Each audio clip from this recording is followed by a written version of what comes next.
Mesti yang orang mengendalikan itu ada lesen dia panggil IOTU, Inbound, Outbound, Ticketing, Umrah. So kita ada semua lesen tu, alhamdulillah, sebab kita memang fully fokus untuk bidang travel agency ni berjalan. Pasal saya suka berjalan tu rupanya. Bila orang suka berjalan ni, jadi secara tak langsung terus jadi bisnes lah. Macam bonda pun suka berjalan juga. Itu dia bawa orang pergi Muhatalam tu. Yang paling ialah selain umrah, orang ingat saya ni umrah je ya, tapi kita buat semua tau. Naik kapal terbang, naik kapal pun kita buat. Ni bulan 2 ni, bulan 9 itu dah pergi dah. Baru ni. Yang ni akan datang ni bulan 2 pula naik kapal. Dulu sebelum PKP kerap pergi. Naik kapal daripada dulu Penang, Krabi, Phuket, patah balik.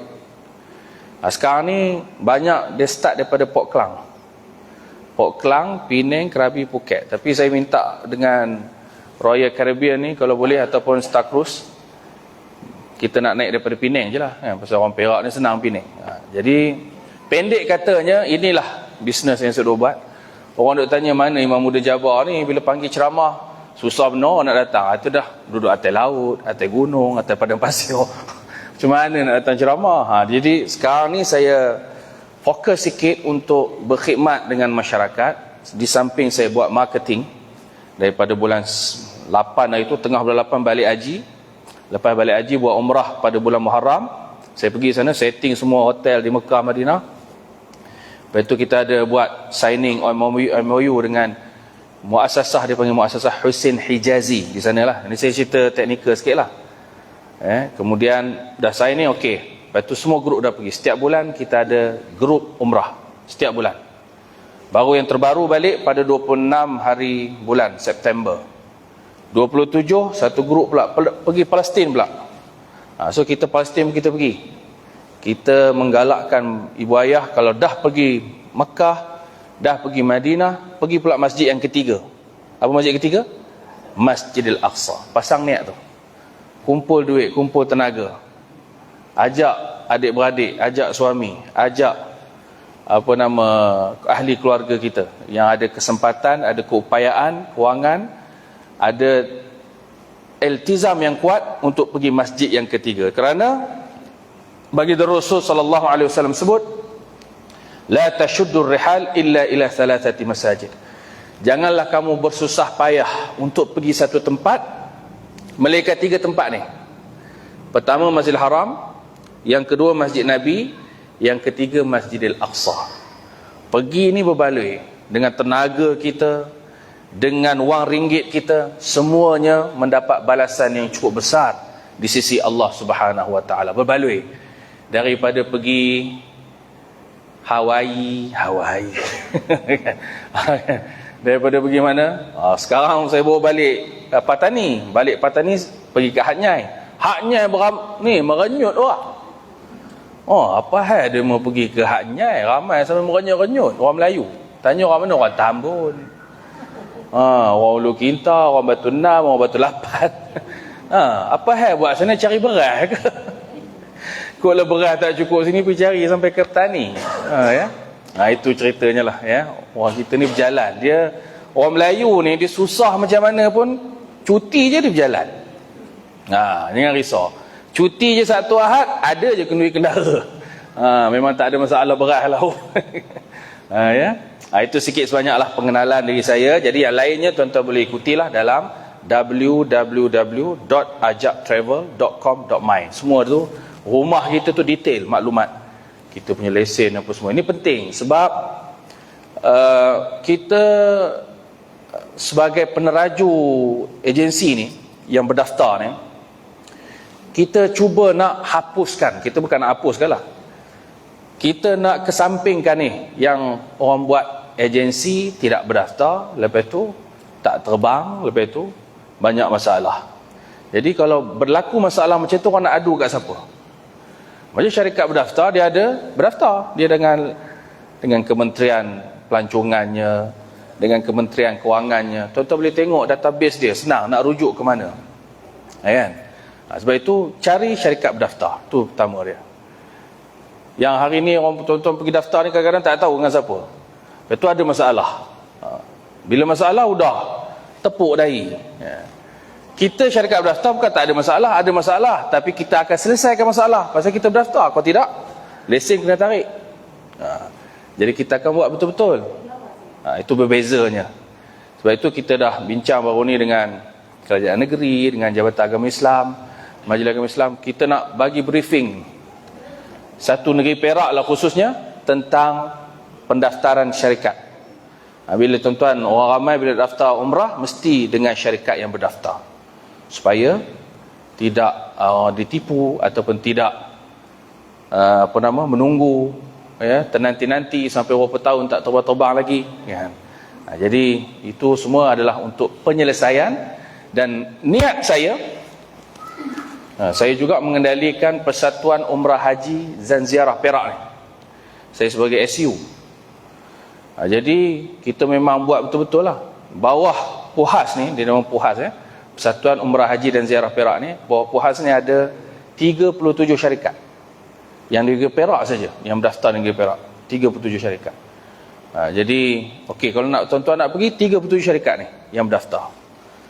Yang lain tu kita maknanya not recommended pada tuan-tuan dan puan-puan. Baik, itu sikit pengenalan supaya tuan-tuan clear lah latar belakang syarikat Ajak Travel ni, Ajak Travel. Okey, baik. Kita bagi kursus sedikit teori kepada tuan-tuan. Bu ayah, sebelum tu sama-sama talbiyah. Yang dalam ni saya nak tahu, yang nak pergi bulan 10 ni ada di sini tak? Yang terdekat ni pergi bulan 10, mana bonda? Ada dalam ni? Seorang je? Haji seorang? Oh ada. Lagi seorang kat tengah yang pergi bulan 10? Ada Ada, okey. Dah pernah mengikuti dah yang bonda-bonda ni? Dah pernah mengikuti dah kursus sebelum ni? Online ikut yang tu je, online je. Ini tak ada buka online hari ni? Oh, tak nampak. Okey. Baik, kita talbiyah sama-sama boleh? Supaya kita semua nanti dipermudahkan perjalanan oleh Allah Subhanahu Wa Taala untuk menjejakkan kaki ke tanah suci. Boleh Okey, sama-sama kita talbiyah. Labbaik Allahumma labbaik, labbaik la syarika lak labbaik, innal hamda wan ni'mata lak wal mulk la syarika lak, labbaik Allahumma labbaik, labbaik la syarika lak labbaik, innal hamda wan ni'mata lak wal mulk la syarika lak, labbaik Allahumma labbaik, labbaik la syarika lak labbaik, innal hamda wan ni'mata lak wal mulk la syarika lak, labbaik Allahumma labbaik, labbaik la syarika lak labbaik, innal hamda wan ni'mata la syarika lak. Apa maksud talbiyah tu? Labbaik Allahumma labbaik. Kami datang menyaut panggilanmu ya Allah. Aku datang menyaut panggilanmu ya Allah. Aku datang menyahut panggilanmu ya Allah. Bila kita sampai je ke Mekah, menjejakkan kaki ke Jeddah, naik bas menuju ke Mekah Al-Mukarramah, masuk Masjidil Haram, tuan-tuan akan rasa bertambah kuat lagi.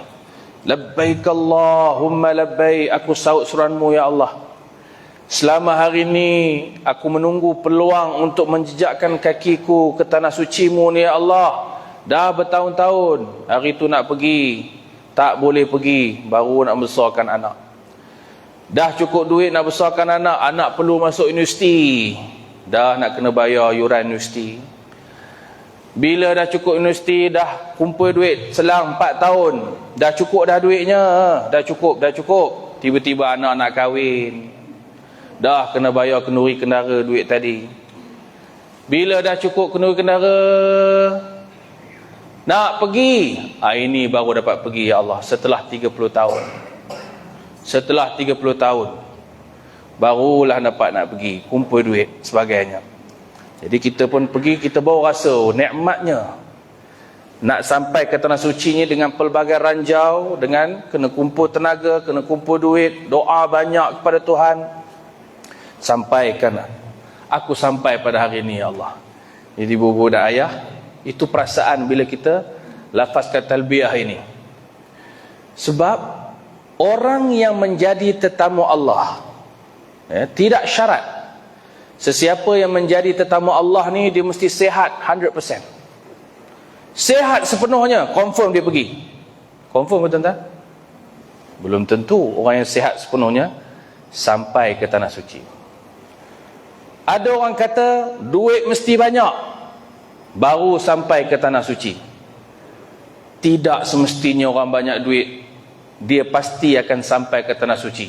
Buktinya hari ni ramai orang kaya-kaya, millionaire lah, billionaire lah, macam-macam air lah, tak sampai-sampai lagi ke tanah suci. Tak sampai lagi dia. Walaupun dia kaya raya, anytime dia boleh pergi. Dia nak pergi ke US tu sekejap dia nak terbang ke US. Nak pergi UK sekejap dia boleh terbang ke UK. Tapi di Mekah dia tak sampai juga. Sebab itu orang dulu-dulu kata, orang sekarang pun katalah, nak sampai Mekah ni sampai seru. Inilah seruan tu, inilah dia.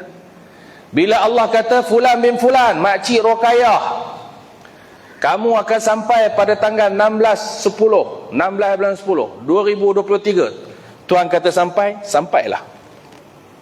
Kalau Tuhan kata tak sampai, tak sampailah dia. Sebab itu bila tuan-tuan, ibu-ibu dan ayah-ayah melafazkan talbiyah, lafazkanlah dengan penuh perasaan, datang daripada lubuk jiwa, bahawa ianya adalah jemputan daripada Allah Subhanahu wa taala. Inilah kalimat talbiyah. Kita merasakan antara kemuncak ibadah adalah haji dan juga umrah. Umrah ni antara ibadah kemuncak. Kita dah buat solat, kita dah zakat, kita dah tu, dah wakaf, dah buat infak, dah buat tu, dah buat ni. Tiba-tiba antara kemuncaknya umrah tu kemuncak lah. Lagi kemuncak adalah haji. Tapi nak nunggu haji, tanya bila giliran hajinya. 2078. Umur sekarang berapa? 78. Umur sekarang pada 78. Lepas tu tunggu 2078. Jenuh kan? Jadi haji mungkin cabaran dia banyak sikit lah. Sebab itu Tuhan kata wajib haji ni, bila jadi wajib haji, bagi yang mampu. Apa maksud mampu? Dalam kitab ada perbahasannya, saya mudahkan faham. Maksud mampu ni dalam konteks kita hari ni, pertama dia dah daftar dengan tabung haji, betul ya? Jangan daftar dengan bank lain pula, M-Bank ke Agrobank ke, dengan tabung haji, itu yang pertama. Yang kedua, sampai turn. Yang ketiga, cukup duit. Mudah sekarang ni dah berapa sekarang ni? Berapa sekarang ni haji? 15,000 ke? 20,000. Kalau buat rayuan 30,000. Itu duitnya. Jadi kalau tengokkan dengan keadaan sekarang ni, sudah jenuh. Cek-cek balik, tak semua kita mampu untuk itu. Dari sudut tadilah, turn, masa dan juga kewangan. Tapi umrah, ni saya sebut umrah. Kenapa orang wajib pergi umrah? Kerana pertama, hukum buat umrah tu wajib. Sekali seumur hidup. Macam mana penentuan wajib sekali seumur hidup tu? Sama juga. Wang, kalau wang tu hari ni umrah, kita ajak travel tawarkan paling rendah 6,990, paling rendah. Cuma dia tak dapat macam orang 12 hari lah. Kita buat 6,990, 9 hari 7 malam, wajib umrah. Janji dia lepas yang wajib tu tadi. Yang kedua, umrah dia tidak ada turn. Nak pergi esok boleh. Janji ada visa je lah. Ada duit, ada visa, ada tiket, ada hotel, terbang lah. Maksudnya tak ada turn macam haji. So semua orang boleh melepasi dan terlangsai beban wajib dia tadi tu. Sebab apa saya akan terangkan kenapa wajib Ustaz umrah ni? Ada dalilnya, ya. Ada nasnya, ada dalilnya tentang kewajipan haji sekali seumur hidup. Begitu juga umrah sekali seumur hidup. Sampai saya masuk dalam iklan, dalam radio, dalam TV, tentang cerita tentang wajib haji, wajib umrah sekali seumur hidup tu tadi. Saya masuk iklan, tentu buka IKIM ke, buka banyak ni. Saya masuk ke iklan tu. Tahun lepas orang pergi macam ni, berduyun orang pergi. Dah merenyut sampai tak cukup. Seat tak cukup tahun lepas. Pasal orang tak sabar nak pergi haji dan nak menunaikan tanggungjawab dia. Okey, baik. Ini dalilnya. Hukum mengerjakan umrah wajib dilakukan sekali sahaja seumur hidup ke atas setiap orang yang mampu. Berdasarkan ayat Al-Quranul Karim, wa atimmul hajja wal umrata lillah. Dan hendaklah kamu menyempurnakan haji dan umrah kerana Allah. Ibnu Abbas kata, kalau haji itu wajib sekali seumur hidup, maka begitu jugalah dengan umrah. Sekali seumur hidup itu wajib. Jadi bila terlepas umrah tu, legalah kita. Satu kewajipan yang penting yang berkait rapat dengan rumah Allah Baitullahil Haram telah pun kita laksanakan. Sebab tu saya kata tuan-tuan, itu pertama kita dah sedar dah. Sebab dulu orang syarah ni, saya ingat dulu orang syarah, ustaz-ustaz lah pun, ya, dia syarah umrah ni sunat. Betul kan? Kata tanya ibu-ibu ayah, kenapa tak pergi umrah? Sunat je ustaz, yang nak pergi tu haji. Sebenarnya kalau ikut dalil yang lebih tepat, dan ini dipakai dalam muzakarah haji Malaysia. Saya juga adalah pembimbing ibadah haji Malaysia di tanah. Jadi ini dipakai dalil ni tentang kewajipan umrah. Tolong bagi tahu dekat orang Taman Mala ni, orang Taman Perpaduan ke, orang Batu 6 ke, orang Batu mana ke, Batu 8 ke, Batu 2 ke, bagi tahu wajib umrah sekali seumur hidup. So pasang niat, insya-Allah Allah buka jalan. Itu yang ramai tak pergi umrah lagi tu. Pasal kata sunat. Biarlah dulu. Tunggulah haji tu, tanya bila? 2078. Umur sekarang 78. Baik tuan, clear ya. So hukumnya apa? Wajib pasang niat. Kalau dah nak pergi ni, alhamdulillah, syukur pada Allah. Kalau belum lagi, pasang niat. InsyaAllah Allah bagi jalan. Ada je jalan nak pergi tu, mudah je. Kalau kita tak pasang niat, dia tak ada, dia tak simpan hati. Bila kita pasang niat, talbiyah, labbaik Allahumma labbaik, insyaAllah Allah bagi jalan, mudah je. Yang herok-herok tu semua elok balik. Yang pening-pening tu hilang dia. Yang pino-pino tu pun hilang ya. Selalu sebelum nak pergi umrah, macam mana nak pergi jalan pun berpino-pino. Tapi bila pergi umrah elok je. Nanti saya cerita nanti banyak keajaiban-keajaiban yang berlaku sepanjang kita berada di kota Mekah. Nanti saya cerita. Nak dengar tak cerita ni? Baik. Apakah dia itu umrah? Umrah ini adalah al-qasdu ila baitillahil haram. Niat menuju ke Baitullahil Haram. Itu umrah. Untuk melakukan ibadah umrah dengan syarat-syaratnya yang tertentu. Ada orang pergi Mekah tapi berniaga. Ada orang pergi Mekah tapi berjalan. Berjalan saja, nyoping. Ada juga. Dia punya mall tu lagi besar daripada kita, Aeon kita ni. Lagi besar dia mah. Jadi berjalan je. So tak dapat apalah. Ini nak pergi ke Mekah ni, pergi Baitullahil Haram, niatnya nak buat umrah. Itu dipanggil al-qasdu ila Baitillahil Haram. Niat menuju ke Baitullahil Haram dengan syarat-syarat tertentu. Baik, seterusnya. Kelebihan umrah ni banyaklah. Bagi orang kali pertama buat umrah wajib. Clear ya? Tapi kalau dah buat kali kedua, ustaz saya hari tu dah buat dah, 5 tahun dulu dah buat sebelum PKP. So kalau saya nak buat ni, apa hukumnya? Sunat. Apa istimewanya? Dia buat umrah 5 tahun dulu, dengan umrah sekarang ni, Allah hapuskan antara dua umrah tu. Dosa kita. Dosa terhapus. Al-umratu illa umrati kaffaratul lima bainahuma. Sebab tu, jangan pelik ada ibu-ibu kita, ayah-ayah kita yang berulang. Jangan marahkan dia. Hari tu kamu dah pergi dah hari tu. Ni pergi lagi, asyik-asyik pun kamu je muka kamu. Di Kaabah tu, jangan marah dia. Pasal apa? Dia faham hadis ni. keistimewaan berulang kali melakukan umrah tu untuk menghapuskan dosa. Habis tu di Taman Malar ni tak boleh ke hapuskan dosa? Boleh juga, dengan taubat, dengan istighfar. Tapi yang istimewa untuk umrah ni, dia hapuskan dosa. Istimewa. Lepas tu orang balik umrah tu suci je muka dia kan. Sejuk je mata mandang, lembutnya orang. Pasal apa? Dia dah dididik. Allah tarbiyah dia sepanjang dia di Mekah dan juga di Madinah Al-Munawwarah. Itu ceritanya. Banyak lagi lah. Ada orang dipilih nak pergi Ramadan. Dulu dah pergi waktu biasa. Kali ni dia kata, tahun ni 2024 tahun depan ni nak pergi umrah bulan Ramadan. Okey. Apa istimewanya umrah bulan Ramadan? Seolah-olah melakukan umratun fi Ramadan ta'dilu hajjatan aw hajjatan ma'i, kata Nabi. Umrah yang dilakukan dalam bulan Ramadan seumpama melaksanakan haji ataupun haji bersama denganku, kata Nabi. Besar pahala dia. Itu umrah Ramadan. Kami dah buka dah pendaftaran umrah sampai Ramadan. Sampai haji pun kita dah buka dah tahun depan. Lagi banyaklah keistimewaan tabi'u min al-hajj wal umrah fa innama yanfi al-faqr wal-dhunub kama yanfi al-kir al-khabath al-hadid wal-dhahab wal-fiddah dan sebagainya. Banyak sangat keistimewaan haji dan umrah tu. Pasal itulah orang tak berhenti-henti menuju ke Makkah. Pasal melihat kepada keistimewaan dan kelebihan ini. Baik, seterusnya. Bagi orang perempuan, bagi wanita, ibu-ibu, opa-opa, atuk-atuk, pahala ni lagi besar daripada orang lelaki.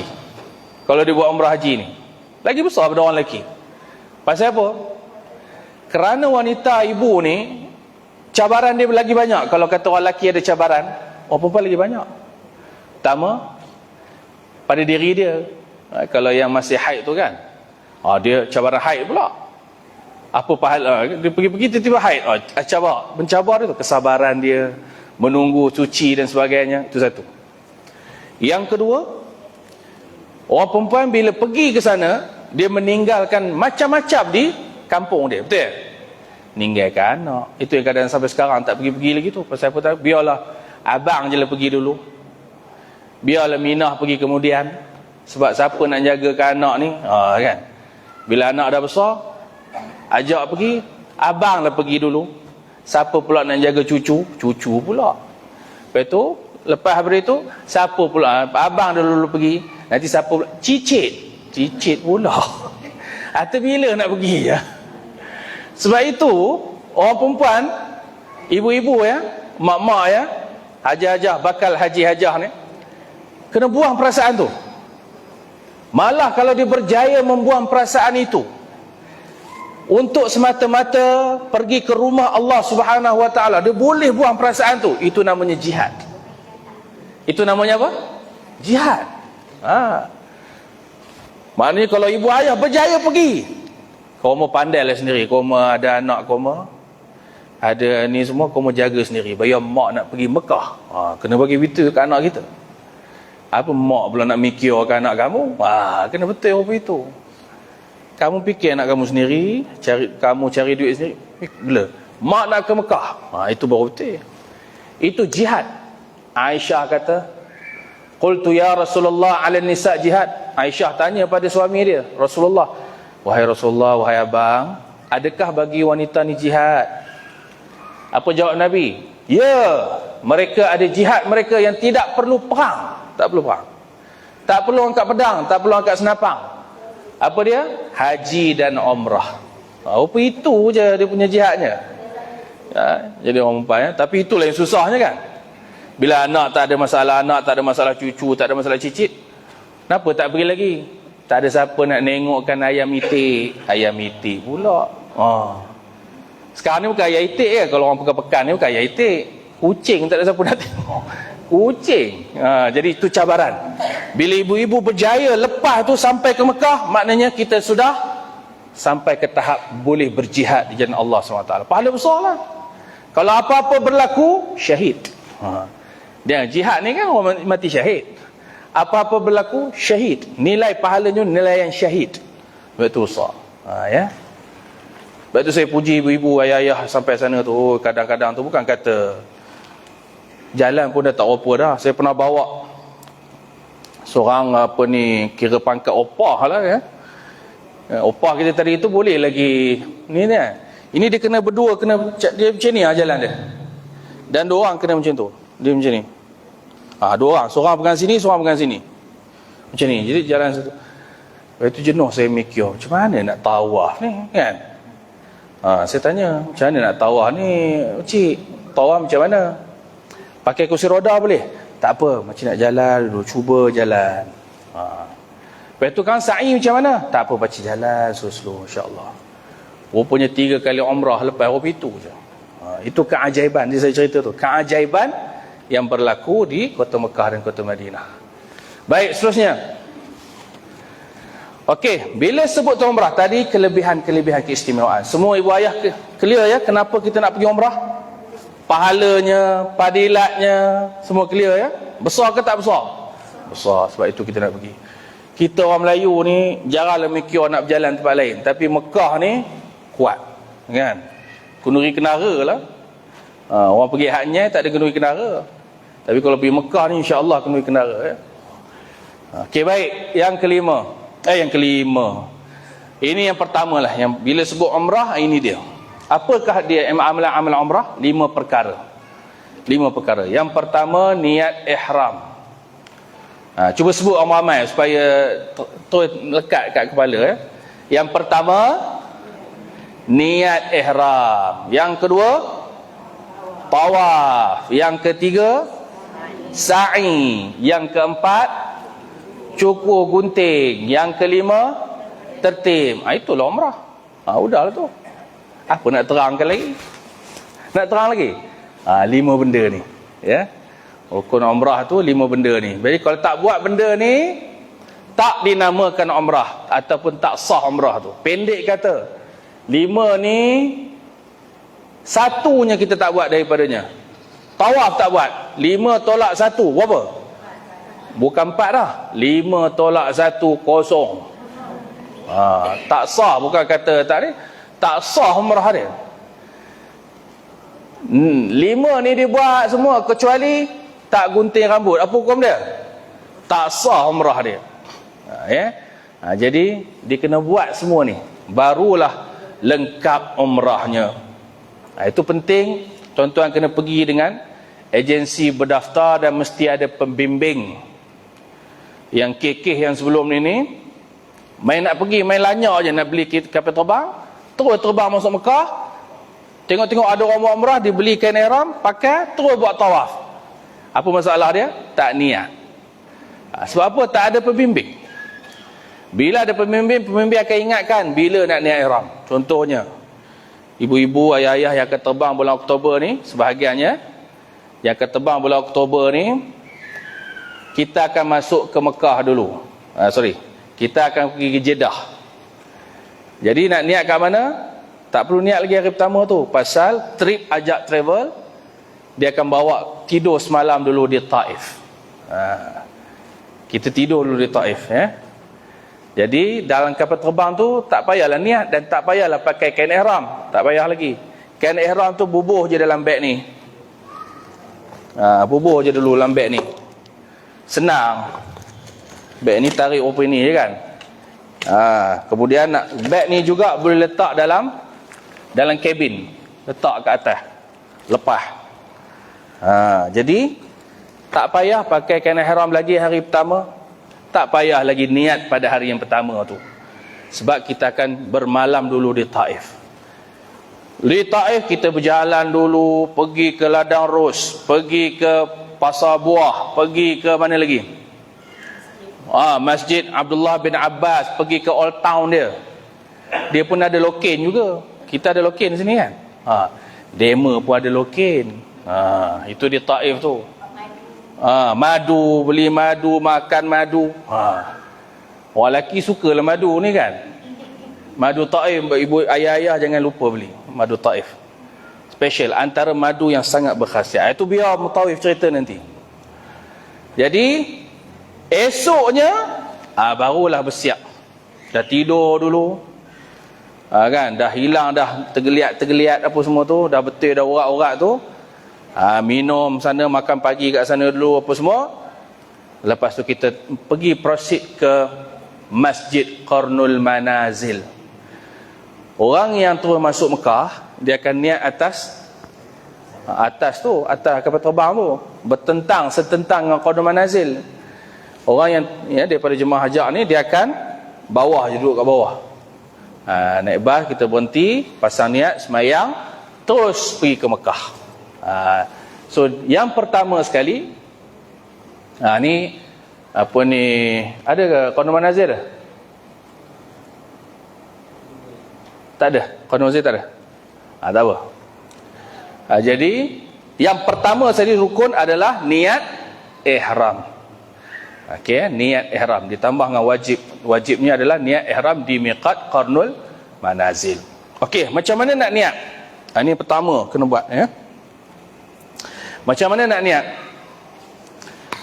Kita baca sama-sama niat ni. Sebagai contohnya, nawaitu al-umrata wa ahramtu biha lillahi ta'ala.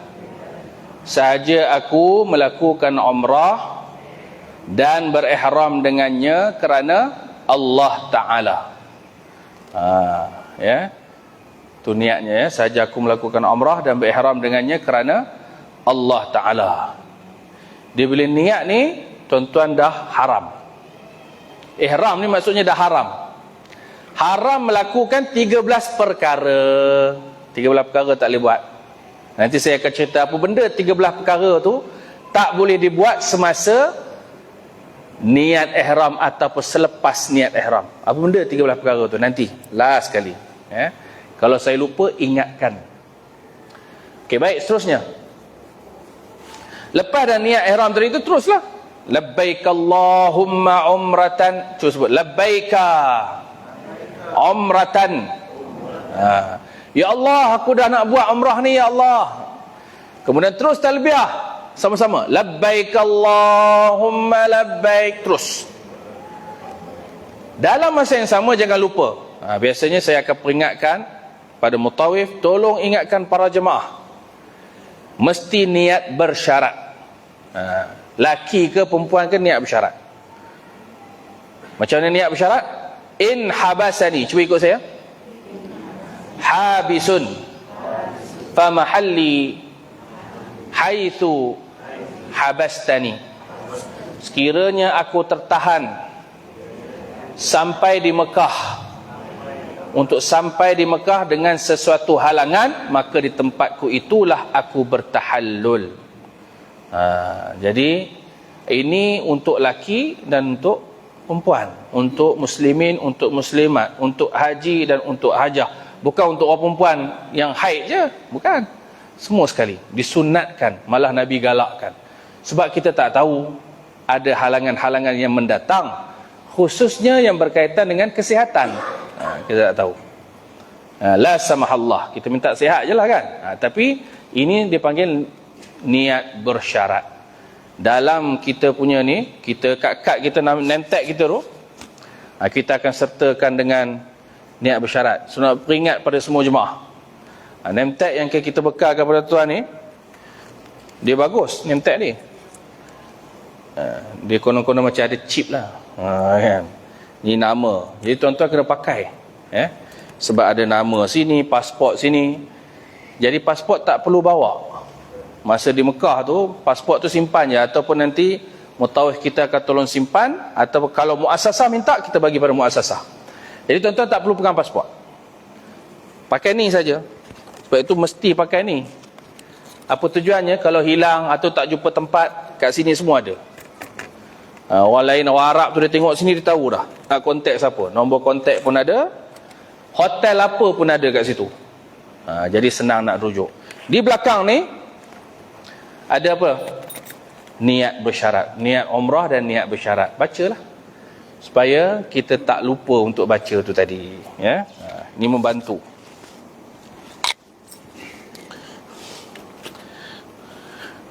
Ini apa faedah dia?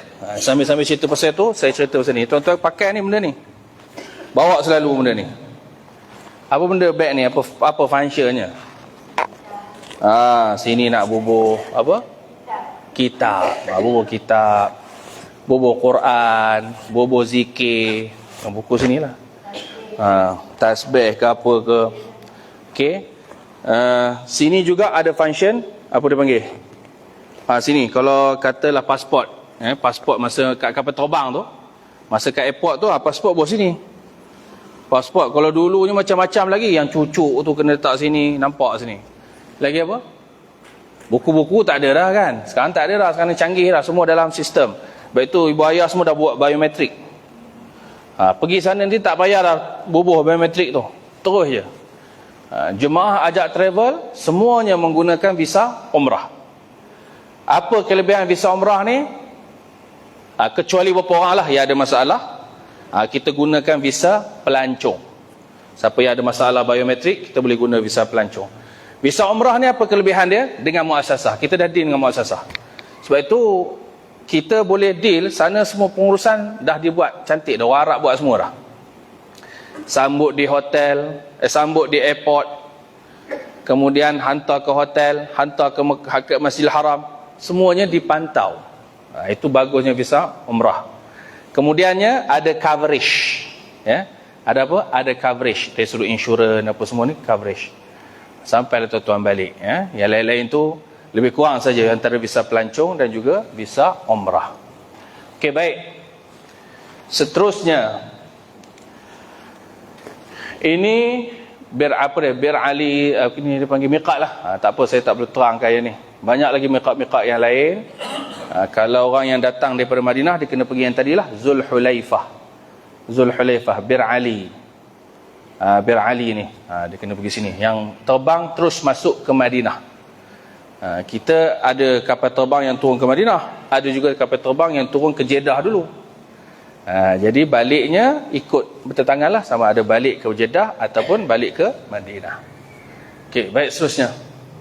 Ini sunat-sunat ihram. Jadi jemaah bulan Oktober ni bulan ni lah kan, 16 Oktober ni, buat semua ni di mana? Di Taif. Buat sunat-sunat ihram ni di Taif. Kerat kuku, tapi nak buat di Tambur dia pun tak apa, tak ada masalah kan. Bukan kata salah pula, boleh. Tapi antaranya kerat kuku, rapi janggut, menanggalkan bulu-bulu ketiak, mandi sunat ihram, mengambil wuduk, memakai wangi-wangian, memakai minyak rambut, memakai kain ihram berwarna putih, solat sunat ihram, ya. Solat sunat ihram. Ada buat pendaftaran ada buat. Semasa niat ihram, menghadap arah kiblat, berada dalam keadaan berwuduk. Selepas berniat ihram, bertalbiyah, berdoa dan berzikir. Itu antara yang kita kena buatlah, sunat-sunat tu, ya. Baik, seterusnya. Yang ni tak apa, nanti boleh masa kita tu kita go through dengan mutawif. Apa benda nak buat ni ustaz? Okay, buat sunat-sunat dah. Ataupun sunat-sunat dia tadi tu lah, ya. Okey, baik. Ni pakaian ihram lelaki. Ni jemaah ajak travel lah ni. Bulan berapa saya tak pastilah ni. Ni gayanya tu. Siapa pembimbing tu? Ini yang terbaru ni ya. Ini terbaru kat ni. Bulan Muharram. Yang bulan Muharram dia pakai beg ni. Beg yang baru lah. Okey. 2 helai kain lepas tidak bercantum selai dipakai untuk menutup auratnya di antara pusat dan lutut. Selai lagi dia buat selendang disunatkan berwarna putih. Ya. Elok je, putih semuanya. Kalau pakai warna lain tak boleh ke? Pakai macam ni. Boleh, tapi tak uniform lah kan. Kita nak bagi uniform. Melayu ni daripada Malaysia je, sebut Malaysia je, putih hitam. Selalu gitu. Sunat pun sunat putih kan. Ya. Uniform. Tapi negara lain macam-macam. Orang Arab dia pakai hitam. Kalau pada Saudi, Iran pun hitam juga. Ya. Okey. Baik, seterusnya. Bagi lelaki, ini pakaian dia. Bagi lelaki semasa ihram, dia mestilah pakai secara ittiba'. Ini saya tunjuk sikit pakai kain ihram. Siapa yang pergi sini? Yang pergi siapa dia? Ayah-ayah pergi? Pak Mus. Seorang je yang sini? Seorang je? Okey. Pak Mus telah pakai, Pak Mus? Telah pakai ihram.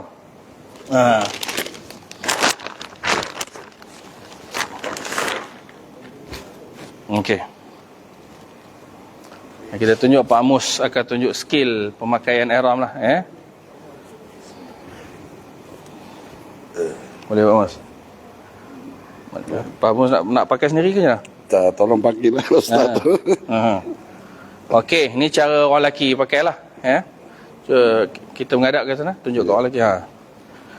Macam ni. Ni saya pakai. Tuan-tuan ikutlah cara pakai macam mana. Saya pakai macam ni. Kemudian tutup begini. Tengah ni kita buat 2 lapis. Kemudian Pak Mus buat macam kain pelekat tu. Okey nanti ibu-ibu tadi boleh tengoklah ayah-ayahnya kan macam mana cara pakainya. Itu cara, nanti kemas lagi lah. Lepas tu letak kain, apa dia, tali pinggang. Tali pinggang biasa pun boleh. Tak syarat yang hijau, biru tu semua, tak syarat yang tu. Kemudian okey. Ni bahagian. Ini dipanggil izar. Cuba sebut ayah-ayah. Izar yang bawah tu atas ni dipanggil ridak, selendang. Yang bawah dipanggil izar. Okey, macam ni. Ni penampilan dia. Okey. So tangan tu mana rupanya kan? Tangan macam biasa lah. Buka, tarik tangan-tangan apa itu, tak ada masalah apa kan. Cuma ayahanda kita tu, Ustaz Engku tu, dia pakai, dia nampak bau. Bila nak pakai nampak bau ni? Masa tawaf sahaja. Tawaf saja nampak bau. Yang lain kena tutup elok. Yang lain kena tutup elok. Yang lain waktu salat, waktu sa'i, semua macam ni bertutup. Clear Okey. Ada nak tanya ayah? Tak ada, okey Clear. Okey, terima kasih Pak Mus. Labbaik Allahumma labbaik. Labbaik la syarika laka labbaik. Okey. Baik, itu cara pemakaian kain ihram. Baik. Kemudian selipar mesti menampakkan jari jemari ataupun tumit. Jari jemari dan tumit mesti nampak. Jari jemari, tumit mesti nampak. Sekarang ni Muzakarah dah keluarkan, kata tak semua jari jemari, tak syarat semua jari jemari. Nampak 3 daripadanya pun sudah memadai. Sebab sekarang ni kan ada sandal yang tutup sikit. So 3 daripadanya pun sudah memadai. Ini yang Muzakarah terkini lah. Kebanyakan daripada jari jemari mesti nampak. Jadi pakai krok tak boleh lah. Krok kan sekarang kita pakai krok. Bagi orang lelaki tak boleh. Orang perempuan tak apa. Ini ceritanya pemakaian jemaah lelaki. Baik, seterusnya. Pakaian ihram wanita. Ini orang perempuan macam ni lah. Ini jemaah bila ni? Muharram juga Muharram baru ni kita terbang 2 grup lah. Bulan Muharram 2 grup. Bulan Safar 1 grup. Bulan Rabiul Awal pun 1 grup. Dia akan banyak grup nanti, insya-Allah bulan 12, bulan 1 akan banyak balik grup. Akan banyak balik grup. Baik, seterusnya. Pakaian ihram wanita. Okey, orang perempuan elakkan daripada bersolek. Daripada elakkan dari bersolek tanpa keperluan elak fitrah. Okey, pastikan aurat dijaga, kain telekung yang bersesuaian dan tidak menampakkan aurat. Yang keempat, pakailah stokin ke apa ke kan. Bagi mengelakkan fitnah. Sebab apa saya sebut tadi, orang kita bila pergi sana, kita tak galakkan pakaian yang warna-warni macam ni. Bukan tak boleh, boleh, tapi kita tak galakkan. Pasal apa? Susah nak kesan, okey? Lagi? Pasal suasana di sana, culture di sana, budaya sana, dia orang pakai baju warna yang gelap. Warna hitam, warna coklat. Ni cerita orang Arab lah ni. Warna putih. Putih tu pun kita sebenarnya, orang Arab pun dia tak ke putih. Jadi warna tu tak menyerlah. Kalau menyerlah, udah Pak Arab pula kejang mata. Dulu. Sebab tu kita tak galakkan pakai warna yang pink, warna liklap, ada apa? Manik-manik, warna-warni, siap lampu-lampu lagi sini. Kita tak galakkan. Boleh nak pakai, tapi kena tengok keadaan alam. Masa tawaf tu jangan, elakkan. Tapi jemaah Indonesia dia tak kira. Jemaah Indonesia baju kelawar pun dia pakai. Tengah tawaf udah pening Pak Arab belakang tu. Cuba elakkan benda-benda yang boleh menyebabkan lali lah, maknanya lara berlaku bagi jemaah lain. Okey, baik, seterusnya. Habis tu tentang niat ihram. Saya lajukan lah ya. Kalau mak-mak tak faham boleh tanya saya kalau nak tanya ya. Khususnya nak pergi ni, yang betul-betul nak pergi ni, lagilah kena ni kan. Ataupun yang akan datang dah prepare, well prepared, boleh bertanya saya. Yang kedua, tawaf. Tadi niat ihram. Pertama, rukun yang pertama niat ihram. Yang kedua, tawaf. Tawaf ialah mengelilingi Kaabah dengan syarat-syaratnya ya. Tawaf ialah mengelilingi Kaabah dengan syarat-syaratnya. Apa tawaf itu? Yang pertama, suci daripada hadas besar, hadas kecil. Yang kedua, suci daripada najis pakaian pada tempat tawaf. Yang ketiga, menutup aurat. Yang keempat, hendaklah dimulakan pada sudut Hajarul Aswad. Ini tawaf ya. Dalam sesi praktikal biasa kita bawa replika tu, tapi yang ni teori saja, kita tak tunjuklah. Yang kelima, sewaktu berjalan melakukan tawaf, Baitullah hendaklah sentiasa berada di sebelah kiri ya. Mana saya nak buat sampel tawaf? Inilah meja ni ya.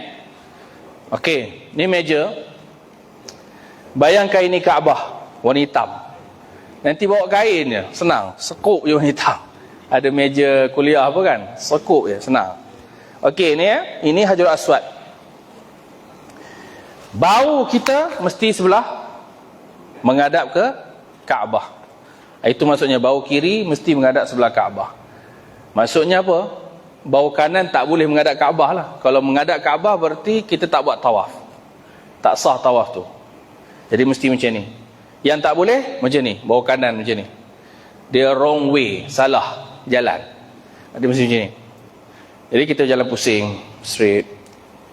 Sambil talbiyah, labbaik Allahumma labbaik, labbaik la syarika laka labbaik. Mesti macam itulah ya.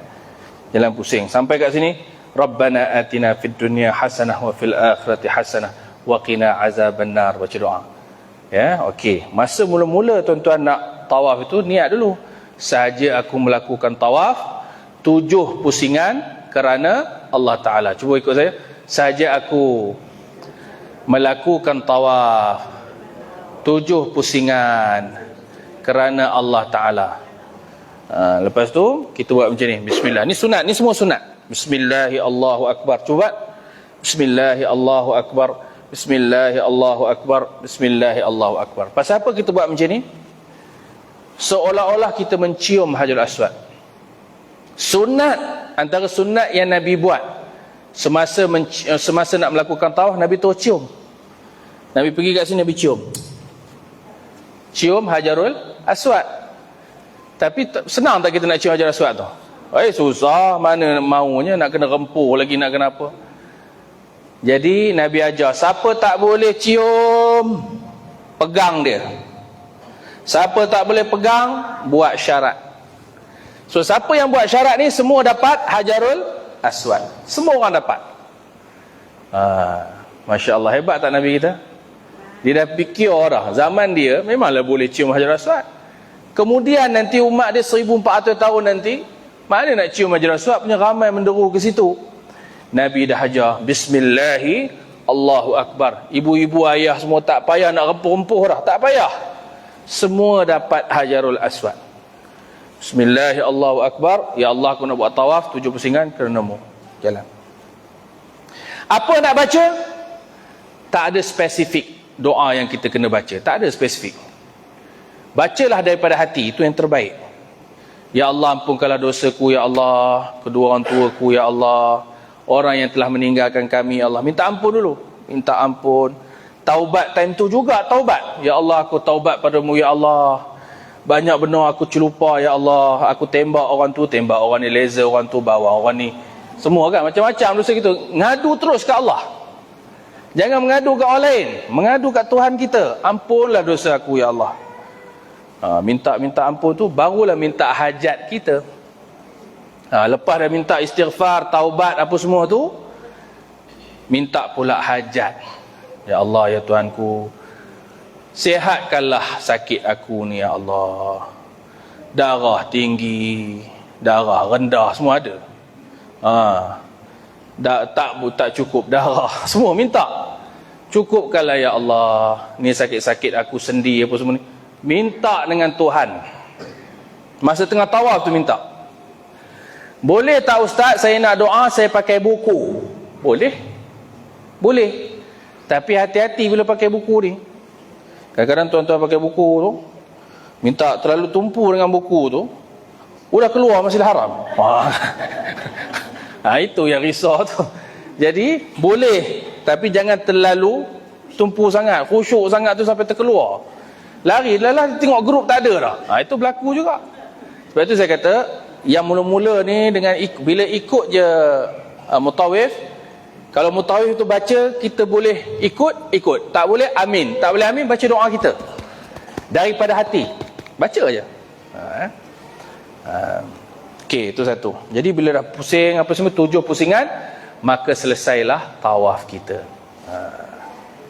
Selesailah. Tu 7 pusingannya. 1, 2, 3. Cuma bila sampai di rukun Yamani, nak sampai ke Hajarul Aswad tu, bacalah sunnah doa yang Nabi suruh baca.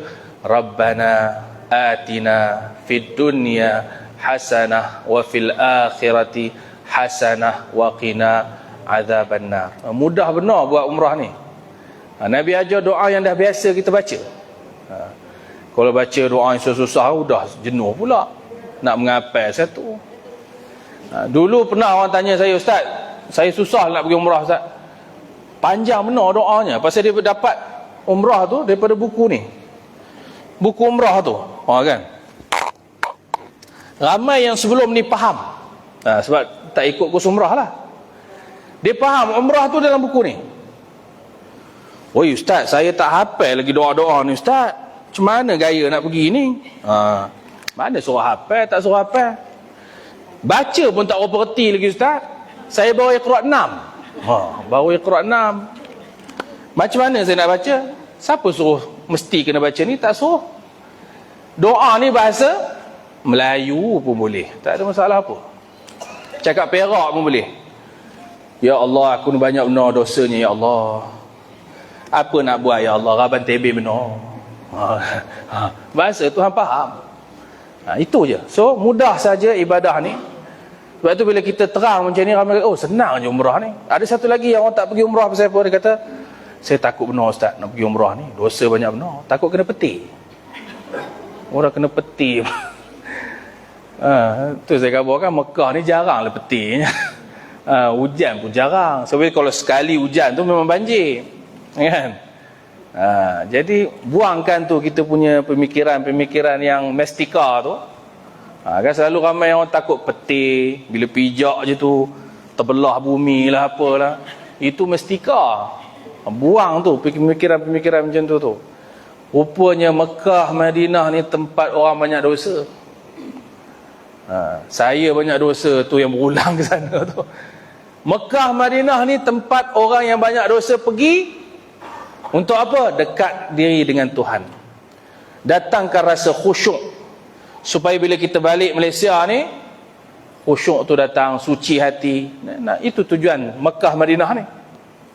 Tempat membajai iman. Innal Madinah la ta'zul hayatu ila juriha. Innal iman, Madinah itu tempat membajai iman. Seperti mana ular, dia pergi merata tempat, nanti dia akan balik semula ke sarang dia. Sarang orang beriman ni di mana? Madinah. Sarang orang beriman ni di mana? Makkah. Jadi kita nak baja iman kita, nak suci, supaya balik tanah air dalam keadaan ada perubahan dalam jiwa kita. Itu tujuan dia. Pergi Mekah tu tuan-tuan, hari-hari ke masjid. Hari-hari ke masjid. Tu bila balik ke Malaysia, jangan tak pergi masjid pula, sebab dia akan selalu ke Masjidil Haram. Semai kamus kata itulah, dia kata sepatutnya macam itulah. orang pergi ke Masjidil Haram hari-hari bila datang ke Mekah. Jangan bila balik Malaysia haram tak ke masjid, dia kata. Bila balik Malaysia, selalunya orang dah suka berkunjung ke rumah Allah ni, dia susah nak tinggalkan masjid, dia susah. Bila kita ada perasaan yang macam tu, mesti nak ke masjid. Khususnya orang lelaki lah, dia mesti ada perasaan tu. Jawab solat jemaah, tak nak tinggal solat jemaah. Itu petanda yang baik, bahawa Allah terima kita dari sudut ibadah. Tapi kalau kita tengok masjid pun tak suka, itu petanda yang tak baik. Baik, seterusnya. Pusingan, okay, ini sunat tawaf. Masa tawaf itu apa dia? Berjalan kaki, sunat. Boleh tak nak naik skuter? Boleh. Boleh tak nak naik wheelchair? Boleh. Ya. Adakah naik skuter tu mesti orang yang tak sihat? Tak. Orang sihat pun boleh naik skuter. Sebab Nabi dalam keadaan sihat, Nabi naik unta tawaf. Mana Nabi jalan kaki pun ada, Nabi naik unta tawaf pun ada. Hari ni janganlah tuan-tuan minta bukan-bukan pula, Ustaz, saya nak tawaf naik unta. Udah jenuh lah pula Ustaz, nak pergi cari unta, tarik. Tak payahlah. Hari ni skuter. Ataupun bonda kalau tak larat, naik wheelchair. Ada orang boleh ngupah pun boleh, ataupun anak sendiri nak wheelchair pun boleh, tak ada masalah. Okey. Yang kedua, beritibak bagi tawaf diiringi lelaki. Jadi yang buka bau kiri kanan dia, bau kiri ya, bau kanan kiri kanan dia, tengok dia itibak dia.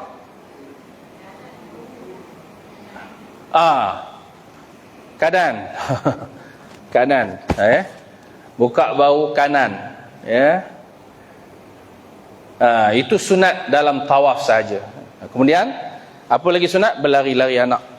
Bagi lelaki, lari-lari anak ni sunat. Okey. Lagi apa? Sunat tawaf. Apa lagi sunat tawaf? Melakukan istilam, memberi salam. Yang ni pun semua sunat. Sunat, ya. Bismillahirrahmanirrahim, Allahu akbar. Sunat Islam rukun yang mana? Sunat istilam rukun yang mana, tapi tidak sunat mengucupnya. Sunat istilam. Sunat istilam. Ini istilam. Pegang tu sunat. Tapi cium tak sunat pada rukun yang mana, Bagi wanita tidak sunat melakukan istilam kecuali ketika lapang, jika tidak memadai dengan syarat saja. Bagi orang perempuan ni nak cium Hajarul Aswad tu ataupun nak menyentuh Hajarul Aswad tu, tak sunat bagi dia kecuali lapang. Tiba-tiba polis panggil orang perempuan beratur, memang ada time-time yang tertentu untuk cium Hajarul Aswad, dia khaskan bagi wanita. Bila? Waktu duha. Tapi selalu kita ni waktu duha kita ke berjalan, kita akan ziarah, kita akan ziarah, dan tengah harinya kita akan niat tawaf, niat umrah. Jadi adalah mungkin ada beberapa hari itu nanti waktu duha tu pergi. Contoh sehari sebelum nak pergi ke Madinah, ada kosong kan bonda kan, masa tu ikut bonda pergi ke Kaabah, tengok nanti akan ada polis panggil orang perempuan beratur nak pergi masuk Hijr Ismail ataupun nak cium Hajarul Aswad. Masa tu ada can lah. Tapi dalam waktu yang biasa, kita tengok orang berkerumun, kita pun masuk, hukumnya haram. Khususnya perempuan. Pasal apa? Pasal dah berlaga-laga dengan Pak Arab lah, dengan Pakistan lah, dengan Negro lah. Dah apa halnya? Niat sunat tapi dapat lahanat. Itu jangan. Orang lelaki pun sama. Kalau dia nak cium Hajarul Aswad tu dengan terpaksa dia siku kepala orang, siku kedebuk je tu, masuk sini, sengit kepala, keher sana keher sini, hukumnya dosa. Tak boleh kita menyakiti orang, tak boleh, elakkan. Sebab tu Nabi dah ajar, tak boleh cium Bismillahirrahmanirrahim, Allahu akbar. Semua orang dapat Hajarul Aswad. Hebat tak Nabi kita? Hebat, sallallahu alaihi wasallam. Ada sekali itu memang jemaah, ada juga jemaah-jemaah saya yang dia tengok dengan mutawif, kalau mutawif tu semangat sangat dia nak cium, dia pergi juga kan.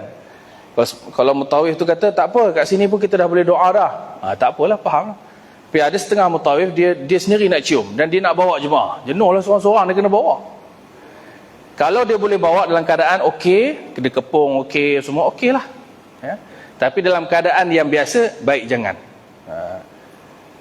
Ada kes sekali itu dia kata, Ustaz saya teringin benar, jadi mutawif ni terpaksalah bawa dia, bawa Bila dia cium tu, dia kata, dia balik, dia jumpa ustaz, bau busuk ya Hajar Aswad tu. Udah bau busuk pula. Hajar Aswad ni wangi tu tau, tapi dia bau busuk. Rupanya dia cium kepala negro. Patutlah busuk. Bukan dia cium Hajar Aswad, kepala negro tu dia cium. Sebab dia dah bertembung, kadang-kadang tu satu muncung tu, dua-dua masuk. Itu yang tersalah cium. Kepala negro tu dia cium. Itu hati-hatilah ya. Satu lagi, ada yang ni saya cerita tu bila kita dah doa-doa, ya teringin benar nak cium Hajar Aswad, nak balik dah esok ni. Mari 2 orang.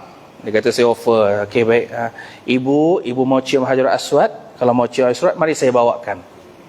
Kita ni baru doa tadi, ya Allah aku nak cium Hajar Aswad. Malaikat ke ni bawa aku ni?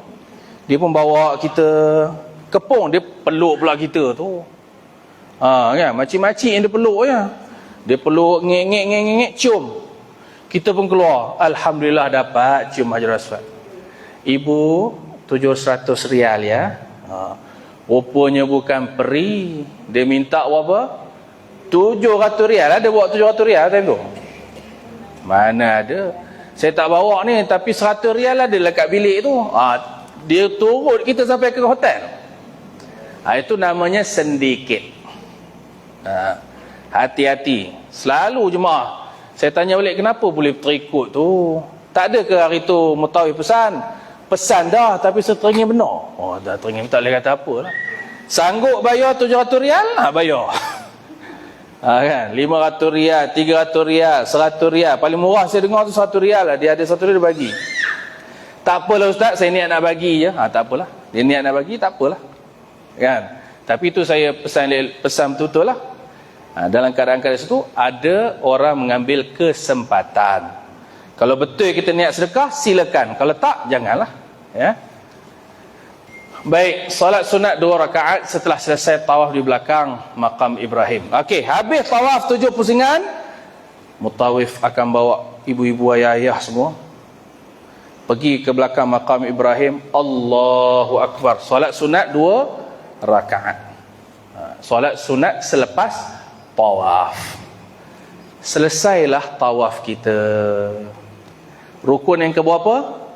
Yang kedua. Pertama niat ihram, yang kedua tawaf.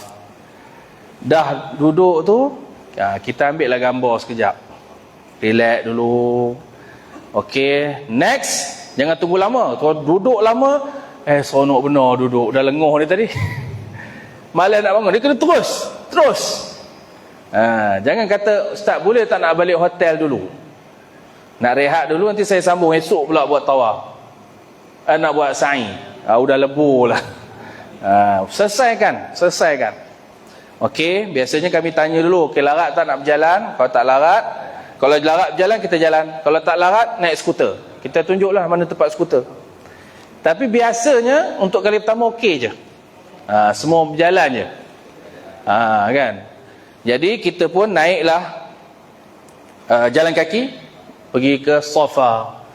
Yang ketiga tadi adalah sa'i, rukun yang ketiga adalah sa'i, iaitu berjalan ulang-alik di antara Bukit Safa dan Marwah. Okey, ulang-alik antara Bukit Safa dan Marwah. Kita pun naiklah Bukit Safa. Bayangkan sana Bukit Safa kita jalan ramai-ramai ni. Ramai-ramai jalan. Biasanya mutawif dah kira dah cukup dah. Okey, semua dah ada ya. Masa ni kita cek ni, kok ada tercicir ke, ada apa ke kayo ke. Kan, tahu kayo?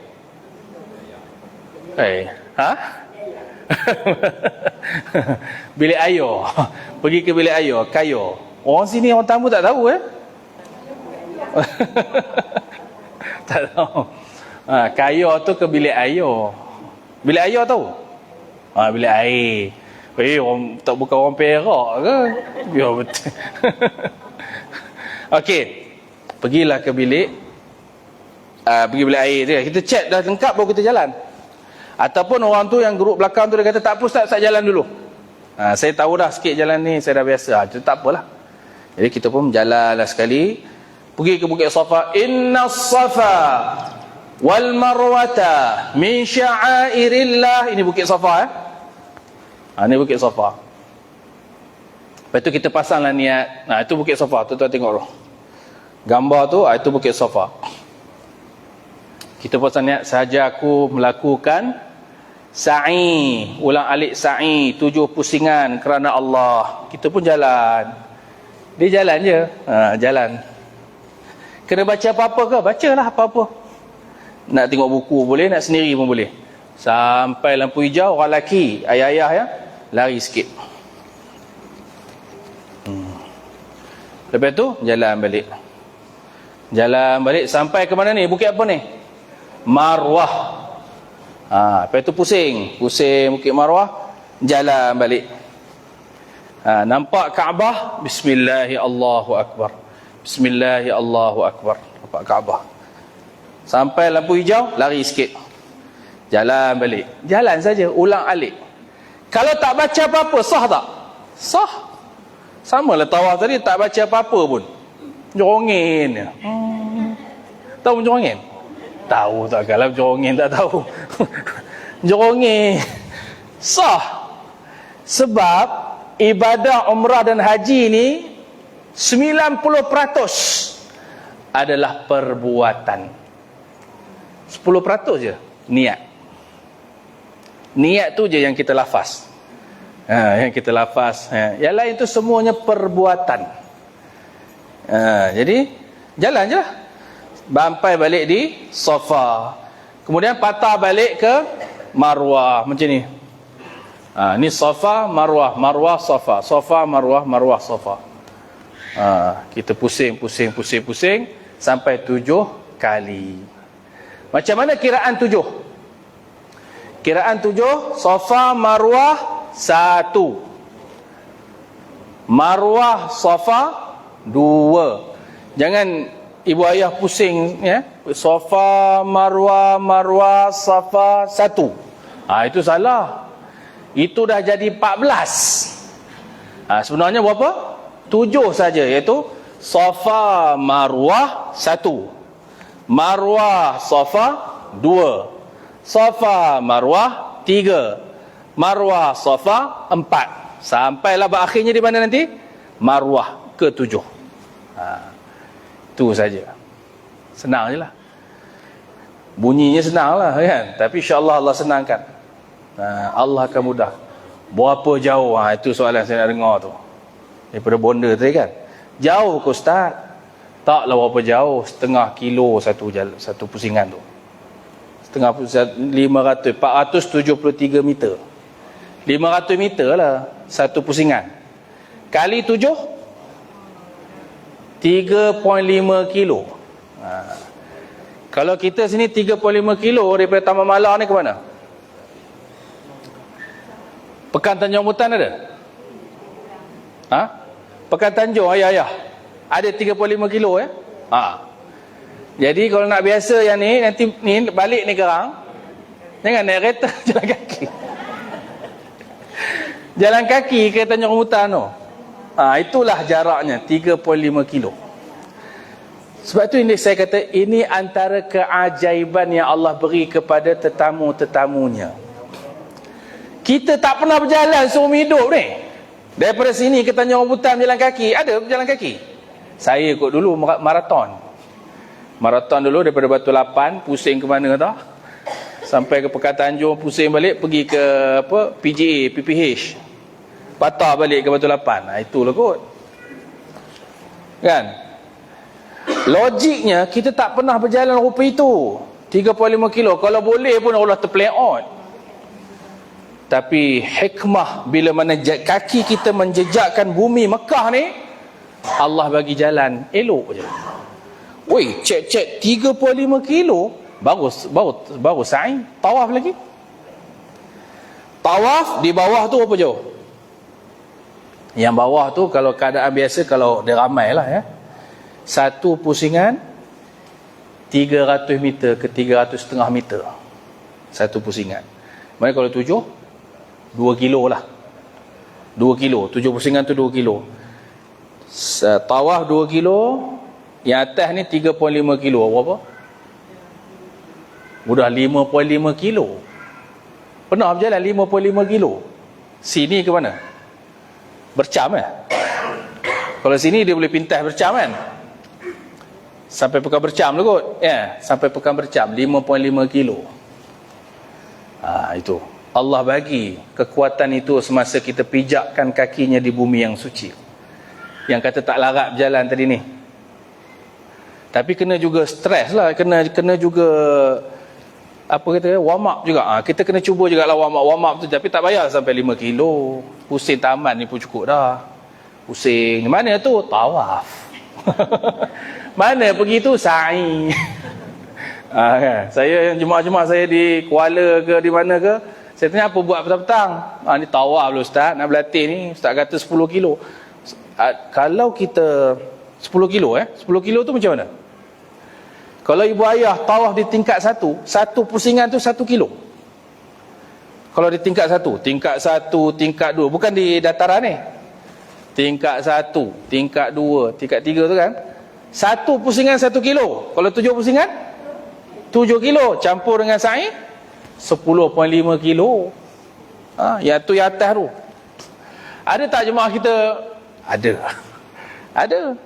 Yang dia pergi masa umrah kedua ketiga lah. Bukan umrah yang pertama tu, umrah kedua ketiga. Ada. Bila orang ramai, dia terpaksa. Kalau ramai sangat, pack sangat musim haji, musim Ramadan, pack sangat, dia terpaksa dah tingkat 1. Kalau larat jalanlah. Kalau tak larat, naik motor lah. Skuter 57 rial seorang. Standby lah. Kalau ibu ayah nak pergi, antara duit yang kena standby ni, duit skuter, duit wheelchair, lagi apa? Nak makan nasi Arab, macam tu lah.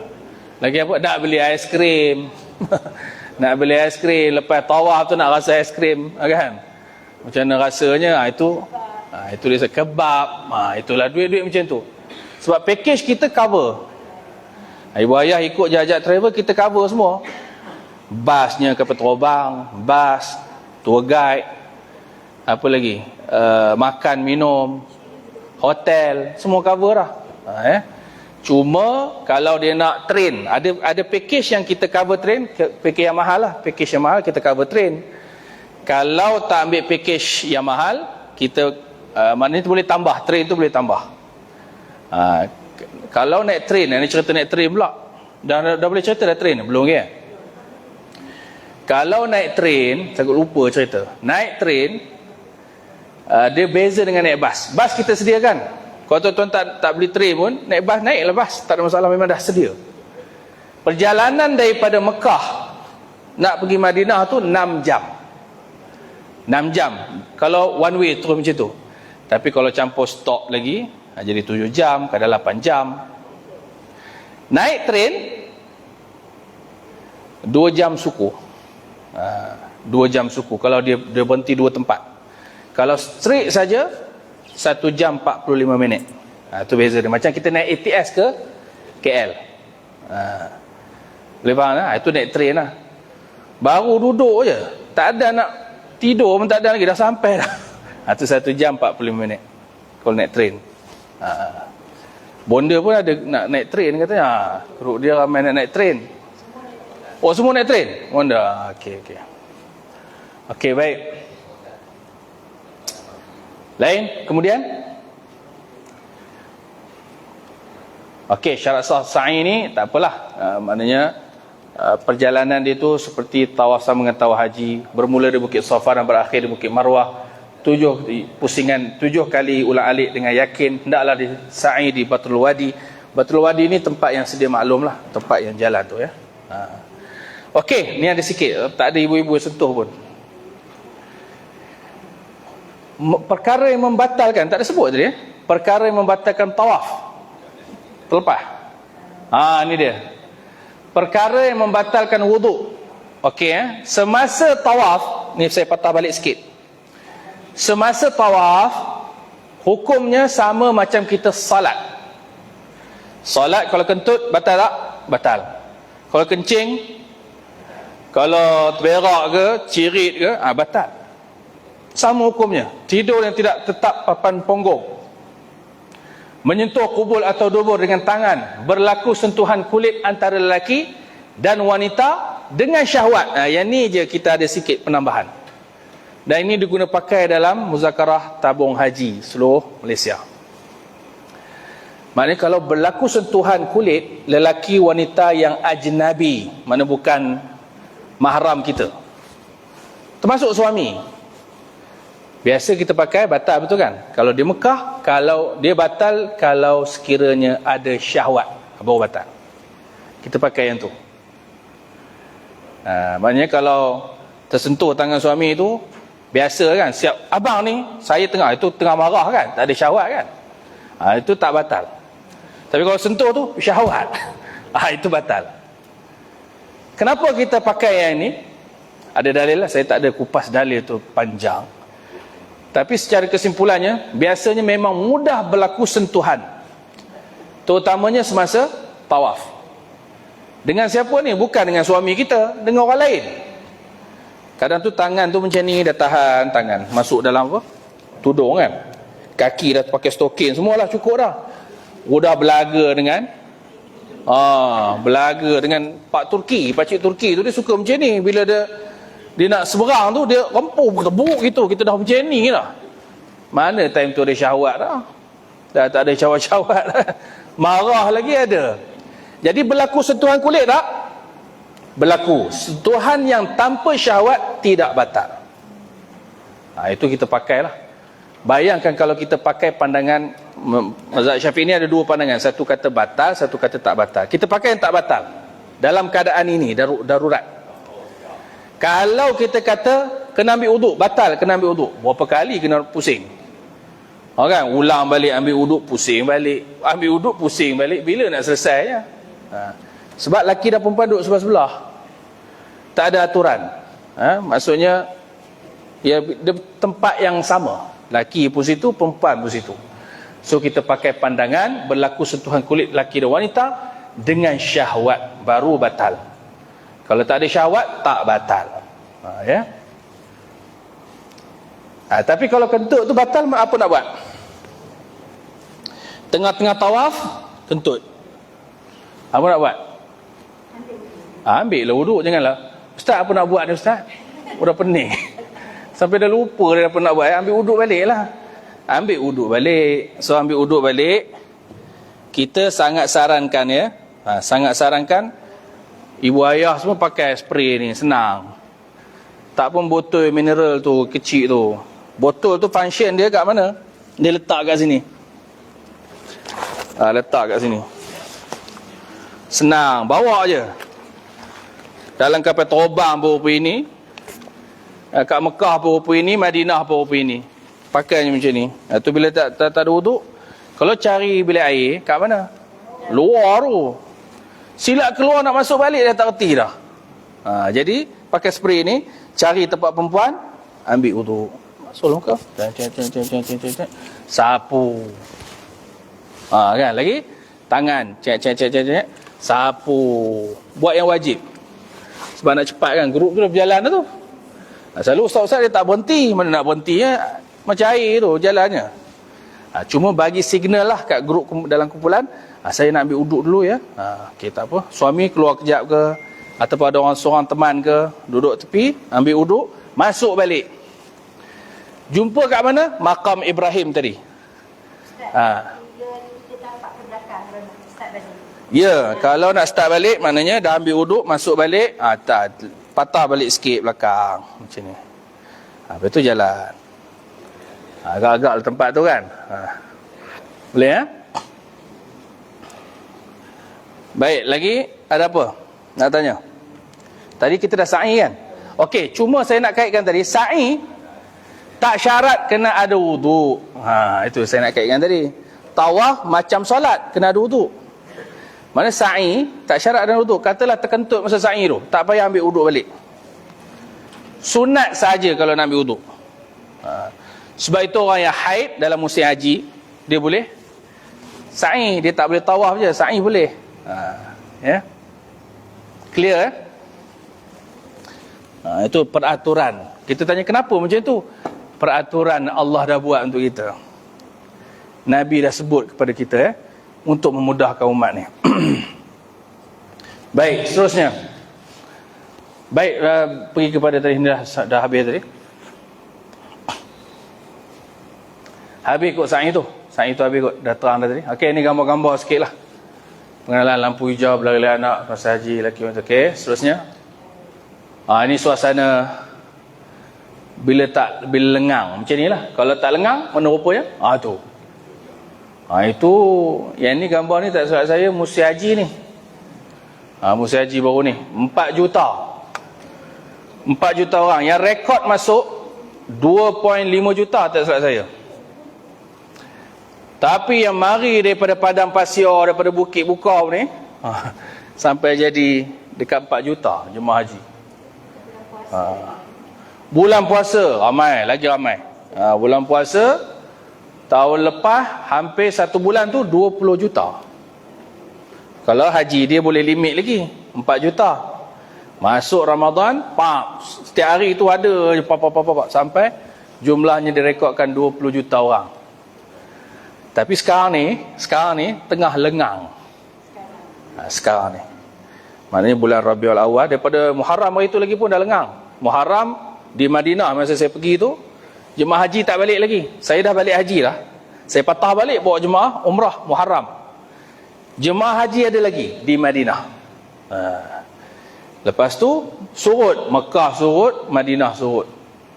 Sampai sekarang ni belum ramai lagi. Jadi time ni memang cantik. Bulan 10 ni 9 cantik, 10 cantik, 11 cantik, 12 ramai sikit.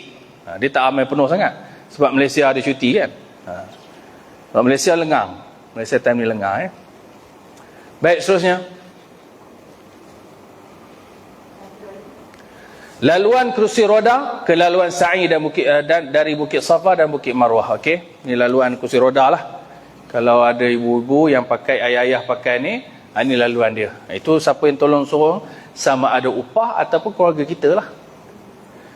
Baik, seterusnya. Yang keempat, bercukur dan bergunting. Ni budak-budak muda tu yang ikut saya lah. Alhamdulillah, trip ajak ni kita friendly kepada keluarga. Tu yang kadang-kadang yang bawa tu anak kecil-kecil pun bawa juga. Pasal kita friendly. Tak ada kita kata tak boleh bawa anak-anak, tak boleh tinggal di rumah. Tak, bawa. Kalau nak bawa. Bawa. Ayahnya ada duit, ayahnya boleh sara elok, maknya boleh jaga elok, bawa aja. So kita tidak ada limit. Daripada bayi sampailah umur berapa pun tak ada masalah. Boleh kita bawa. Paling berumur itu kita bawa 80-an pun ada bawa. 80-an. 85 ke berapa tu. Baik, seterusnya. Bercukur bergunting. Bercukur bergunting ni adalah rukun yang keempat. Rukun yang keempat. Iaitu menggugurkan rambut kepala dengan bergunting atau bercukur. Dia mesti gunting atau apa dia? Cukur. Mesti. Cabut boleh tak? Tak boleh. Dia mesti gunting atau cukur bagi lelaki. Dilakukan selepas mengerjakan sa'i. Afdal cukur ke semua bagi lelaki dan bagi wanita bergunting sahaja. Bagi yang botak, sunat baginya melalukan mata pisau di kepalanya. Ini bagi orang yang dah botak chin, dia lalukan saja jilid. Lalukan tu. Khususnya pada umrah yang kedua. Orang lelaki dah botak dah. Ini ayah-ayah ya. Sebab tu saya kata, kalau nak ambil afdal, umrah pertama tu dia kena botak. Ada setengah tu dia kata, tak apa ustaz, saya nak botak masa umrah ketiga. Dia dah tak dapat afdal. Dia tak dapat afdal tu. Afdal tu pada umrah yang pertama tu. So kalau dia nak botak, dia niat nak botak, botak waktu itu. Botak waktu itu. Ada juga yang gunting dulu. Ustaz, saya nak gunting dulu, lepas tu saya nak pergi barber, saya nak botak. Dia tak dapat afdal tu. Afdal itu pada umrah yang pertama, pada sentuhan yang pertama. Kalau sentuhan tu dia botak, dapatlah afdal. Kalau tidak, dia hanya dapat pahala gunting sahaja. Bagi orang perempuan, ustaz, saya pun teringin nak dapat pahala besar ustaz. Boleh tak saya nak botak juga? Tak boleh, hukumnya haram. Dia gunting saja pahala dia. Berapa paling kurang? 3 helai sekadar.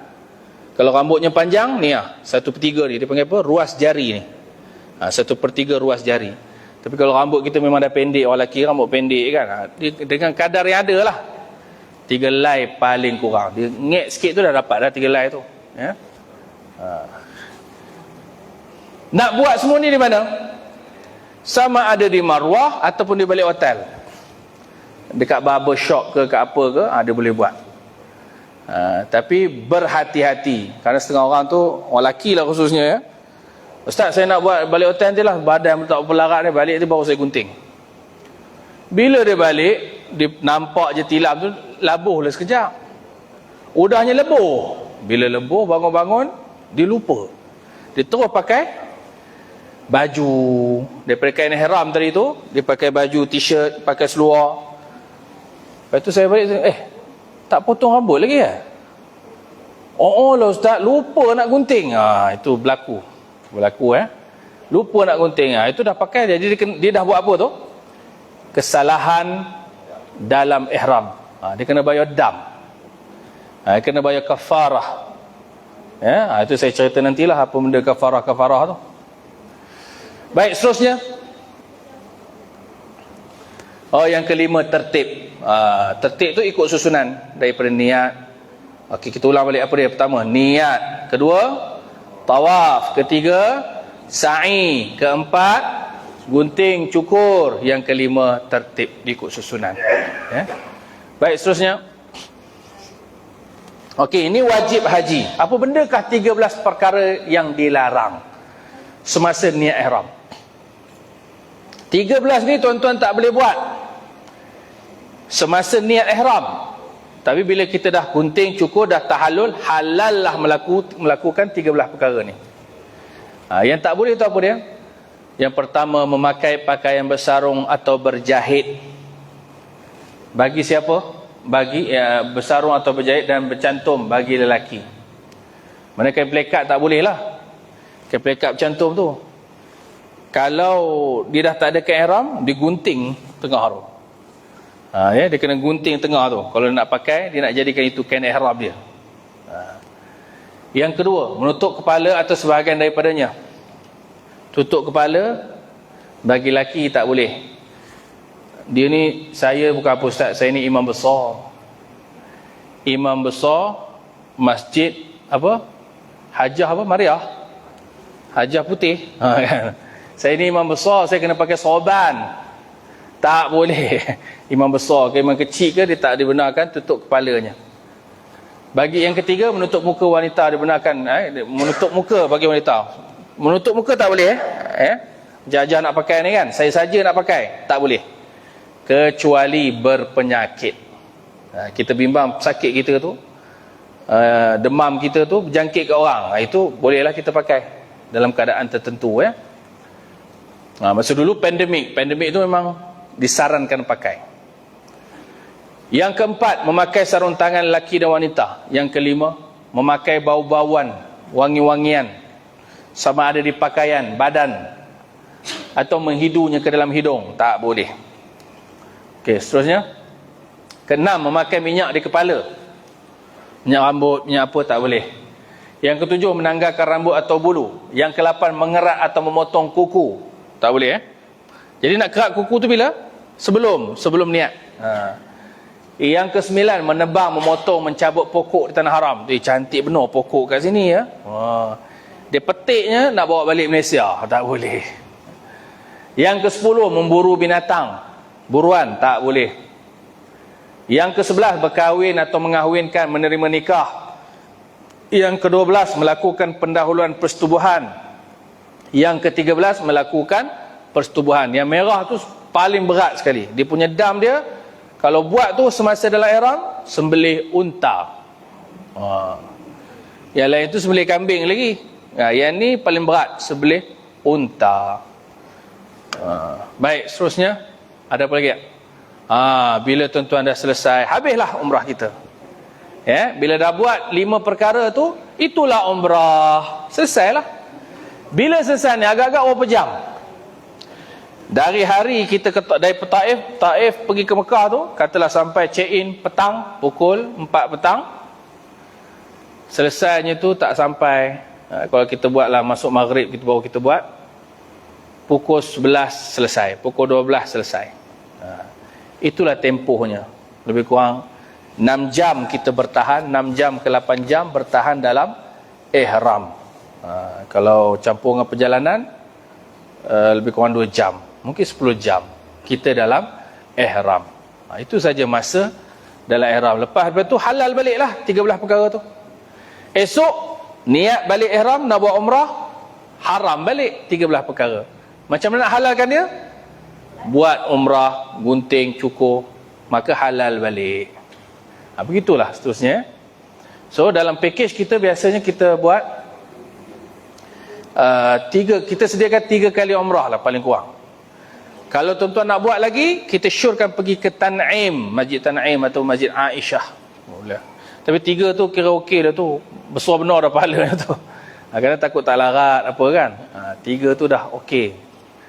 Lepas tu kumpul tenaga sikit untuk kita melakukan tawaf sunat. Banyak kan tawaf sunat? Kalau kita nak ada masa nak tunggu sebelum solat tu, buat tawaf sunat. Orang lelaki dia nak sembahyang di hadapan Kaabah, buat tawaf sebelum solat. Masa azan tu atau sebelum azan, tawaf 7 pusingan. Bila iqamah, dah terus duduk belakang imam. Jangan salah tempat pula, duduk depan tempat imam tu. Dah kena jadi imam pula. Salah tempat, duduk depan imam. Okey. Habis selesai pada hari terakhir kita nak pergi ke Madinah, semua kita diwajibkan melakukan tawaf wada'. Mesti buat. Dalam mazhab Syafi'i mesti meninggalkan kota Mekah, mesti buat tawaf wada'. Jadi kita buat tawaf wada' ni tak payah dah pakai kain ihram, niat biasa sahaja untuk buat tawaf wada'. Saja aku melakukan tawaf wada' 7 pusingan kerana Allah Ta'ala, dia pusing 7 kali. Dan dia kena terus meninggalkan Makkah. Jadi balik semula ke hotel, beg kita dah ready dah dalam bas, naik bas, jalan, calo, terus pergi ke Madinah. Itu dia panggil tawaf wada', tawaf perpisahan dengan Mekah. Itulah dia panggil tawaf wada'. Okey, di Madinah kita nak buat apa? Ini saya terringkas tentang di Madinah. Okey. Di Madinah kita nak ziarah Rasulullah sallallahu alaihi wasallam. Bagi salam kepada Rasulullah. Assalamualaikum ya Rasulullah. Assalamualaikum ya Abu Bakrin. Assalamualaikum ya Umar. Ini kita nak ziarah Nabi kita Muhammad. Inilah rumah Nabi. Besar rumah macam kita. 20-70 pun tak ada. Kita kata sini 20-70 kan. 20 kali 70. Rumah Nabi tak tahulah 20 kali 20 kot. Ataupun 20 kali 30. Rumah Nabi SAW. Rumah Nabi ni yang kita bagi salam ni sekarang dah jadi kubur Nabi. Situlah rumah dia, situlah tempat dia baring, situ jugalah jadi kubur dia, kena semadi kat situ. Situ yang kita bagi salam tu, kat Rasulullah. Baik, seterusnya. Okey, sebelah kubur Nabi tu kubur Abu Bakar, sebelah kubur Abu Bakar tu kubur Omar. Kita nak ziarah semua. Lagi? Ini apa?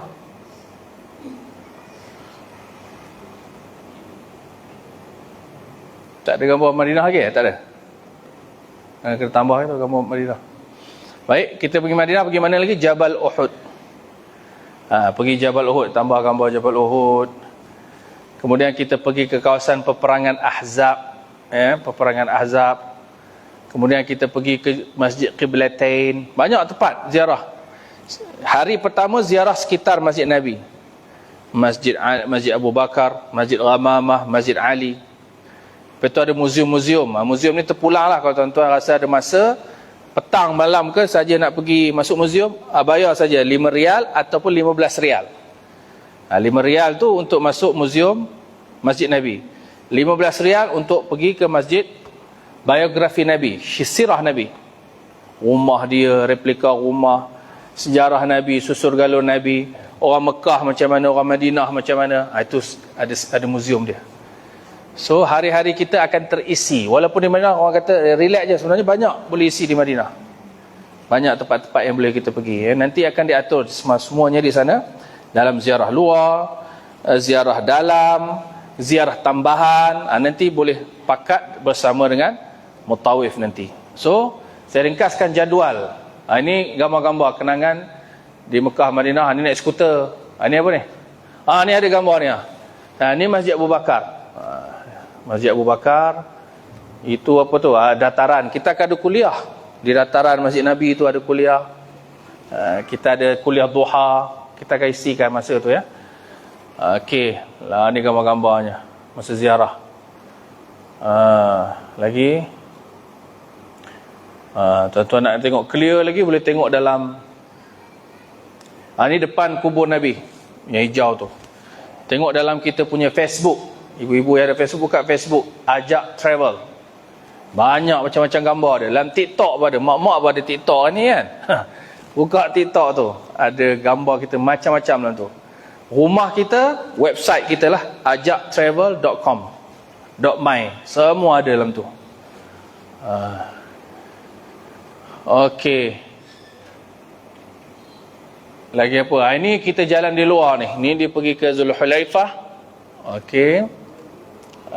Kemudian kita ada juga, kalau mak-mak teringin nak naik Jabal Nur, itu pakatlah dengan mutawif kita, Ustaz, saya teringin nak naik Jabal Nur. Kalau sini ni, apa gunung saya tak naik, semua saya dah panjat dah, Ustaz. Nak pergi naik gunung Mekah pula Jabal Nur.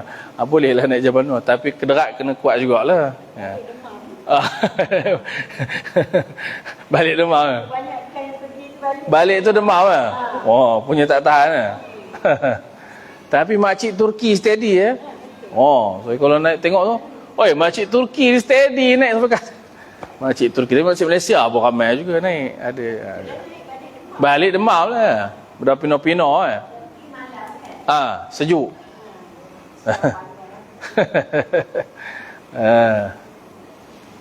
Baik, ni kita pergi di mana ni? Muzium lah. Kalau di Hudaibiyah tu, di Mekah tu, banyak juga tempat yang kita pergi ya. Tempat apa? Wadi Barakah, Hudaibiyah, naik unta. Siapa teringin naik unta, naiklah unta. Teringin benar kan. Malaysia tak ada unta kan. Kuda pun ada. Menarik lah. Rasa suasana padang pasir. Okey, makan nasi Arab. Duduk dengan Arab tu, gambar tu duduk dengan Pak Arab. Bergambar dengan Pak Arab kan. Baik, apa lagi? Macam-macam lah ni, siap bergambar ni pakai baju Arab ni. Dah rupa pengantin Arab dah makcik. Tu rupa pengantin Arab. Lagi apa? Best lah suasana seronok ya. Sambil kita beribadah, sambil orang muda kata hari ni healing. Kita nak healing ya. Selalu healing di Pulau Pangkor, dekat Teluk Senangin. Ini kali ni ada rezeki lebih, kita healing di kota Mekah. Tercatat dalam hidup kita ni, ada satu tempat yang paling diberkati, kita telah sampai. Apa dia tempat paling diberkati di dunia? Makkah Al-Mukarramah. Jadi saya doakan ibu ayah semua, insya-Allah, saya yakin dan percaya semuanya ada rancangan nak pergi ke Mekah. Pasanglah niat ya. Kalau dapat bersamalah dengan kami, Ajak Travel. Ini saya ambil je. Ini iklan pun dah siap dah. Dah berapa kali dah. Baru ni kita masuk Mata Ipoh, Mata Penang. Mata Penang kita tumpang je lah. Mata Melaka. Yang akan datang ni Mata KL. Ni semua iklan-iklan kita. Ini umrah yang biasa lah, yang standard. Hari ni 85, 9 harga, daripada harga 8,500, 9,000, 10,000 package ya. Dan kita buat survey, ada tak orang yang nak harga murah? Okey. Harga murah kita bukan buang harga. Ada setengah travel dia main buang harga je. Sampai sana top up. Kita tak macam tu. Kita potong hari. Kalau nak murah boleh, tapi kita potong hari itu sebab kos melibatkan kos bas, kos hotel dan kos makan. So bila kita potong hari, kita boleh dapat harga yang murah. Ada satu package 69 tak ada sini ya? Tak ada bubuh. Tapi yang tu pun tak ada bawa air lama punya. Habis lah. Okey, ada satu package 6990. Kita dah iklan merata tempat ni. Di sini pun ada saya rasa. 6990 tu memang ada. Cuma kita tak buka banyak. Kita hanya buka beberapa tarikh saja. Yang untuk tahun depan ni bulan 1. 9 hari 7 malam. 9 hari 7 malam. Itu tuan-tuan boleh ni lah. Kita potong hari saja. Dan penerbangannya kalau ikutnya kita letak Air Asia lah. Untuk yang tu Asia. Selesa. Asia ni dia macam MAS juga. Macam kita naik flight MAS. Cuma dia Jeddah, balik ikut Jeddah, sampai Jeddah, balik pun ikut Jeddah. Ya. Kemudian tarikh yang akan datang tuan-tuan boleh penuhi ialah pada bulan Januari. Sebenarnya sampai Disember dah full. Kita dah full lah. Kecuali memang kalau ada orang yang, Ustaz saya ada 5 orang, boleh tak adjustkan tiket? Itu kita boleh buat. Cuma untuk buka 45 orang sekali itu kita tak buka lah. Tapi kalau ada family nak pergi juga bulan 12, kita boleh uruskan tu. Pasal kita tiket kita uruskan. Tiket dan semualah kita buat trip sekali lah. Ya. Syarat dia ada keluarga lah. Kalau seorang, 2 je nak masuk, susah pula kita nak arrange. Tapi kalau ada family, ada group, boleh. Kita boleh uruskan, insya-Allah. Okey, kemudian bulan 1 jadi tumpuan sekarang ni tengah buka banyak ni bulan 1. Cuti sekolah bulan 2. Kemudian Ramadan, kemudian saya dah tumpu haji. Ini haji pun kalau ada permintaan haji kita buka. Yang lepas menggunakan visa mujamalah dia panggil. Bawah kami ni, grup kami ni 30 orang pergi visa mujamalah. Itu haji pada tahun lepas. Kita lepas PKP dah 2 kali dah kita buat haji. Begitu juga visa PGH pun ada, yang bawah tabah haji pun ada kita buat. Kemudian ibu ayah semua, kita juga ada buat badal haji, badal umrah. Badal haji kita, saya sendiri pergi sana tau. Bukan kita hantar duit macam tu, tak. Saya sendiri pergi dan saya pantau pembadal haji ni, bukan pembedal haji. Pembadal haji saya pantau dekat Arafah, dekat Muzdalifah, ada pekerja-pekerja saya akan pantau pergerakan mereka. Badal haji, badal umrah, wakaf PAM, korban akikah. Kemudian ni belakang ni antara trip. Kalau tuan-tuan buka website, macam-macam trip kita buat. Kita ke Ho Chi Minh, ke Bukit Tinggi. Baru ni paling banyak permintaan ke Thailand. Saya tak tahu lepas apa orang kita ramai ke Thailand, tapi dah ada permintaan, kita buat je lah kan. Apa dia? Turki, kita pergi Turki. Ada, semua ada. Turki kita dah pergi 2 kali. Lepas PKP 2 kali dah kita terbang ke Turki. Palestin kita dah terbang kali ketiga. Yang last baru ni 27 September. Palestin dan Jordan. Lagi apa tuan-tuan nak tanya? Ke mana? Mana? Gua Hira. Turki memang kita ada buat. Pakej dah berapa? Sini tak ada masuk Turki. Sini ni Turki ni Turki ziarah Turki yang lepas kita buat ni harga dia 5,590 Turki dia naik sama ada Turkish Airlines ataupun Qatar Airways. Tapi 2 yang sebelum ni naik Qatar Airways. Yang 2 sebelum ni Qatar Airways. Semua package include kalau pergi Turki ni. Kita pergi 5 negeri. Istanbul, Mosul pula Istanbul, Bursa, Pamukkale, Kapadokia, Ankara. Kita pergi. Dalam website ada. Kalau ini dalam website ada, ataupun ni boleh nak ambil gambar boleh. Dalam website ada, dalam Facebook ada, ataupun makcik ambil gambar nanti. Ataupun nanti ambil daripada ni Faizmi ni, staff saya, ada akan send iklan. Ambil nombor. Dalam ni nanti, nak dapatkan semua maklumat, pertama website. Dalam website tu tuan-tuan boleh WhatsApp, semua dapat. Telegram, semua ada. Kalau susah benar, tu aja dial nombor ni. 017-612-21366. Nanti staff saya terus berhubung. InsyaAllah. Pejabat kita di Kuala Kangsar sepatutnya dah buka di Gunung Lang, tapi saya tangguh sekejap di Gunung Lang tu pasal masih lagi kita punya urusan dengan Motek, dengan kementerian, tak selesai lagi. Nanti di Ipoh pun di Gunung Lang. Di Gunung Lang tahu kan, The Zone Hotel, tahu yang tepi jalan The Zone Hotel tu, situlah kita punya cawangan kita. Yang di Perak ni lah.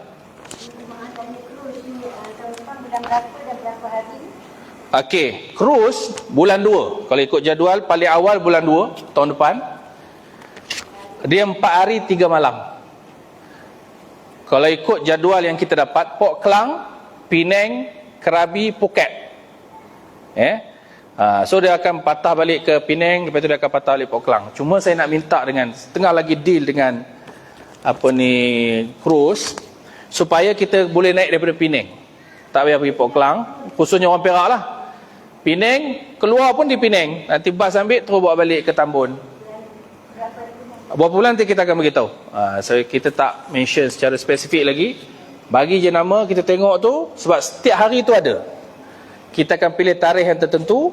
Dia bukan setiap hari, setiap minggu. Setiap minggu ada trip ni. Jadi kita akan pilih, tengok berapa orang nak pergi, tarikh mana yang ramai bersetuju. Kita akan pergi pada bulan 2 tu, tarikh sekian. Ya. Kita akan beritahu lah. Jadi sini kita tak detailkan semua. Sebab setiap bulan ada trip tu. Setiap bulan ada. Ni pergi ke mana ni?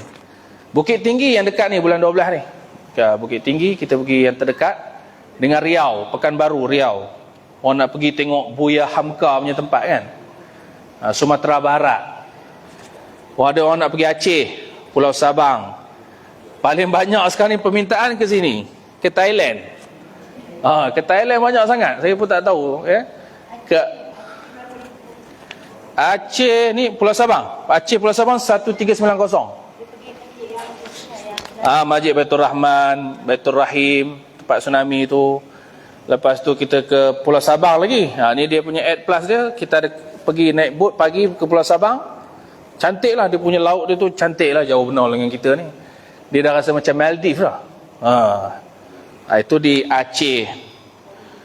Hari ni pun ramai juga permintaan. Tahun depan ni Jakarta-Bandung. Pasal orang nak naik train yang tu. Jakarta-Bandung 2 jam tu. Kemudian banyak lah. Macam-macam lah ya. Jadi kita Alhamdulillah niat kita ni untuk bawa orang berjalan. Untuk niatnya beribadah. Jalan ni ibadah. Jalan ni sebenarnya ibadah. Tuhan kata qul siru fil ard, jalanlah di atas muka bumi. Berjalan, tengok sepanjang kita hidup ni nikmat-nikmat yang Allah berikan kepada kita. Dan perjalanan yang tersangat ibadah ke mana? Makkah. Yang itulah. Jadi niat saya daripada saya buka travel ni, itu je saya niat. Untuk menyampaikan jemaah-jemaah haji kita ke tanah suci dan melepaskan kewajipan mereka. Memudahkan mereka untuk melepaskan, menunaikan kewajipan mereka kepada Allah Subhanahu Wa Taala. Nanti tak ada takut tersangkut kan. Tuhan kata pasal apa tak pergi haji? Pasal apa tak pergi umrah? Duit ada. Dia kata wajib macam ni tuan-tuan. Kalau ada package 6990, kita ada simpanan tu, tak ada komitmen lain. Memang ada duit tu. Tak berusik, bukan 6990, lebih daripada tu lagi. Kenapa tak pergi? Dosa. Pasal dia wajib, hukumnya wajib. Haji pula, katalah nama dah dipanggil. Haji nama dah dipanggil, ada peluang. Pakejnya berapa? 49,000 contoh. Rumah ada berapa biji? Ada 3 biji rumah. Maknanya dia wajib pergi. Pasal rumah dia wajib duduk berapa? Satu je. Satu rumah wajib jual. Itu ulama bincang. Ulama sebut tentang perkara tu Maknanya satu rumah tu dia wajib jual untuk pergi haji. Katakanlah queue susah, tapi ada peluang-peluang haji dengan cara yang lain. Itu yang saya buat mujamalah tu. Itu yang kita buat persendirian, haji persendirian. Sebab ada ruang lain. Okey, kalau PJH dia start daripada 49,000.